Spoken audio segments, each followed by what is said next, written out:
Salut à tous, allez comme tous les dimanches on fait le point sur la semaine qui vient de s'écouler. Je vous fais directement le résumé de cette semaine puisque je suis vachement occupé sur ma chaîne de la Formule 1 et en effet il y a les essais privés à Bahreïn. Donc je fais des lives depuis vendredi tout simplement. Je fais plusieurs heures en live.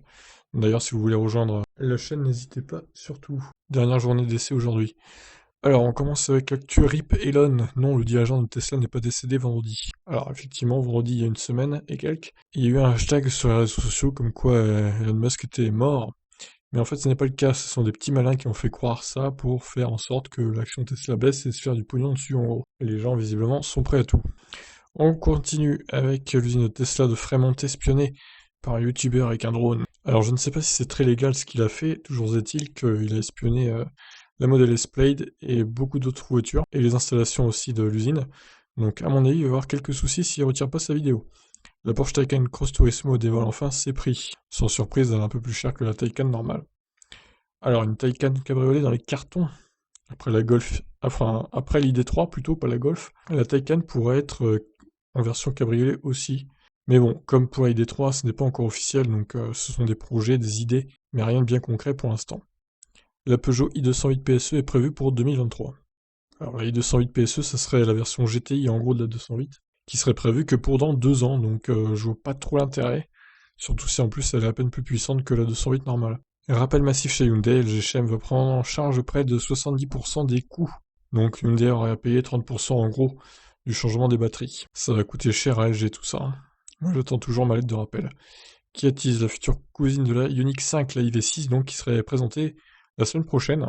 D'ailleurs, une semaine chargée nous attend hein, en ce qui concerne les voitures électriques. Tesla Cybertruck, le véhicule définitif, sera dévoilé le mois prochain. Donc en avril, peut-être le 1er avril, hein, pour un poisson d'avril, de la part d'Elon Musk, qui sait. En tout cas, le véhicule devrait être finalisé au mois d'avril, donc on verra ça. J'espère que ça sera un véhicule un peu plus petit pour nos routes à nous, parce que là, quand même, il est massif. Hein. Daimler pourrait adopter le full électrique plutôt que prévu. En même temps, 2039, ça paraît tellement loin. Bah oui, parce qu'à la base, ils avaient prévu 2039 pour commercialiser que des voitures full électriques. Mais 2039, ça fait 18 ans, donc c'est trop long, c'est trop long. Il faut faire ça bien avant.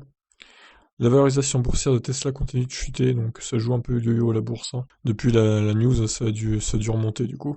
On poursuit avec beaucoup de travail en perspective pour la conduite autonome de Tesla. Effectivement, il prévoit que ça soit prêt d'ici la fin de l'année, mais c'est pas encore gagné. À voir. Dacia Spring sont prix enfin révélés en avance. Alors un peu plus loin, on va voir les niveaux de finition. Le recyclage des voitures hybrides et électriques commence à poser question. Bah oui, il y en a de plus en plus sur les routes, donc il faut les recycler. C'est l'en fin de vie, comme les ions et les pots de toutes premières Leaf aussi, celles qui datent de 2010. Bon, la plupart elles sont pas encore mortes, hein, parce que les batteries durent plus de 10 ans quand même, contrairement à ce que certains peuvent penser.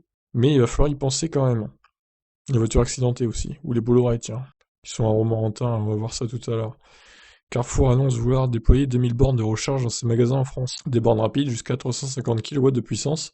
Bon, évidemment, ça sera pas 2000 bornes à 350 kW, vous vous doutez bien. Mais je trouve que l'idée est bonne. Hein. Reste à voir les tarifs qu'ils vont pratiquer. Alors, Toyota tease un mystérieux véhicule électrique qu'il révélera le 17 mars prochain. Le 17 mars, ça tombe mercredi, donc écoutez, on a hâte de voir ça. Hein. Une voiture électrique Toyota, peut-être. Peut-être que ce sera un modèle prometteur, qui sait. À voir. Alors, j'ai fait mes annonces comme d'habitude. Je suis tombé sur un Kia Niro à 19 000 euros, version active. D'ailleurs, je me demande, après réflexion, si je l'ai pas déjà vu ce Kia Niro, il y a quelques mois. Il me dit un truc avec le décor et tout. Donc, bon, à voir. Dacia Spring, donc une version business encore plus abordable. 12 264 euros pour cette version business réservée aux pros, visiblement, qui ont un numéro de siret. Donc, pas mal. On fait un petit point aussi sur les niveaux de finition concernant les autres tarifications. Canoo dévoile un pick-up électrique au look atypique mais aux performances très moyennes. Donc passez votre chemin, honnêtement, ce Canoo, il sert à rien. Alors, Model S Plaid, grosse hausse de prix pour le futur fleuron de Tesla, 10 000 euros quand même, et du retard, 6 mois à peu près. Même si c'est toujours marqué pour fin 2021 en France, aux États-Unis il y aurait 6 mois de retard, donc je vois pas pourquoi on serait livré avant en France, mais bon, à voir. Peut-être via l'usine de Berlin, qui sait. Allez, on continue avec le fameux champ de Bolloré-Boucard, découvert à Romorantin, des centaines d'autolibes, dans un état plus ou moins mort, plus ou moins délabré, si on peut dire.